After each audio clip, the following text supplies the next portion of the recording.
70-75 anni, capelli brizzolati, una leggera barba bianca, indossava un giubbino nero leggero e pantaloni della tuta neri. Le scarpe erano bianche con una striscia azzurra da ginnastica, la bici una atala nera da donna con il cestino volato via a causa dell'impatto.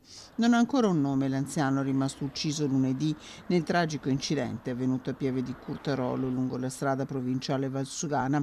Erano le 15:30 quando l'uomo, che viaggiava in direzione di Cittadella e forse aveva provato ad attraversare la strada, è stato investito da un SUV condotto da un residente nel veneziano che è stato iscritto nel registro degli indagati dalla Procura di Padova, che ha autorizzato la diffusione di queste immagini.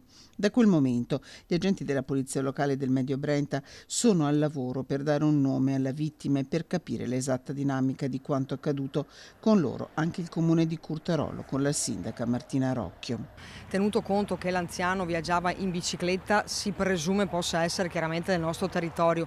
Comunque gli uffici dell'anagrafe stanno collaborando ovviamente con le forze dell'ordine per capire magari da qualche dettaglio di riuscire a risalire a chi fosse questa persona. Ad oggi non ci sono state, non sono state sporte denunce di scomparsa. Un incidente che pone l'accento ancora una volta sul tratto padovano della strada Valsugana, collegamento nord-sud per tutta la regione, al centro di un'area industriale, artigianale vasta. Il tratto tra Vaccarino di Piazzola sul Brenta e Cittadella resta ancora un tratto di strada provinciale. Mi sono seduta in questi ultimi 7 anni su tanti tavoli per confrontarmi e per portare le problematiche del mio territorio, ma di tutto l'asse, perché come si diceva prima, da un flusso del traffico che è stato fatto da provincia e regione parliamo di circa 25.000 mezzi, anche pesanti, ma molto probabilmente ce ne saranno anche tanti di più.